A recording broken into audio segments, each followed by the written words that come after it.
And how do you sit and say, this is what we need to do for each one of these students? And it's federally mandated that they are afforded education. And there are certain benchmarks and parameters that a district has to meet. Mm-hmm. Well, it's a collaborative effort. The good thing about being in special education is that we're never alone. We work as a team, and the parents are very much a part of that team. So just finding out exactly what they needed, making sure that if they needed equipment, that we were responsive to that. So we issued over 900 Chromebooks in our districts so that parents could have access, but also making sure that they had a balanced approach, meaning that we were going to connect with those families via phone call. Just having a schedule created for each of our families was very different for each unique family. So getting some consistency, developing a routine with them was very critical. And as you navigate going forward and taking a look at some of the achievement marks that that the students will be reaching, or that they have to be reaching, how do you deal with that? I mean, how do you deal with IEPs?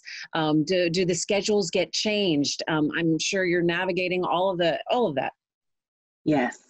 Well, we're continuing with our IEP meetings. So we've held a lot of those IEP meetings virtually, and they've gone quite well. I mean, parents are very grateful for that opportunity to connect with the staff, to talk about the educational planning for their students, but also to develop just basically a distance learning plan. You know, let's find out what is working well, find out what other supports you might need. So we still send home individual packets to students, making sure that parents had access to materials. We also have our therapists that are connecting with our families to use regular household items, you know, creating a maze with laundry baskets and building forts to make sure that kids had that physical therapy that they needed, and getting the entire families involved. So each family is different, each student is different, and our approach really is about meeting not only the students' needs, but the needs of that family. So that has been very, very critical. How would you characterize, in all the work in the years that you've been working with students, the time that we're in right now and the importance of education and connection, especially when it comes to our special education students? Yes. Well, it's so critical that we get it right.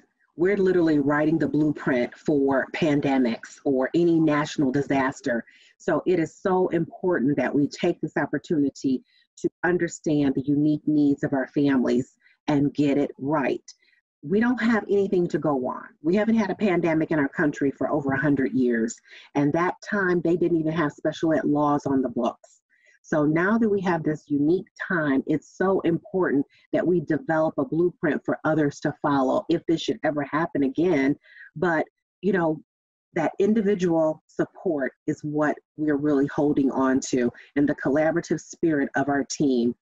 We have had paraprofessionals, psychologists, social workers, teachers, principals, all hands are on deck. And they know my motto is boots on the ground, find out what parents need so that we can help them, but also being sensitive to the need that some of our parents are sick.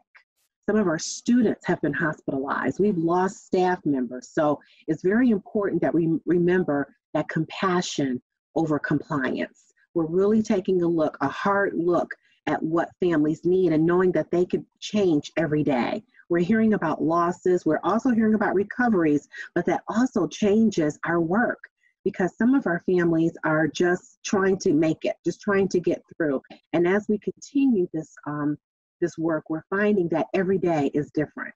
Every week has been different, but being responsive to their needs is what we're finding is the most important. And that's why we're consistently communicating with our families to find out what's happening. We're having virtual parent trainings. We're having virtual parent meetings, just trying to make sure that they see our faces, so they hear our familiar voice. Our students, our teachers are reading stories.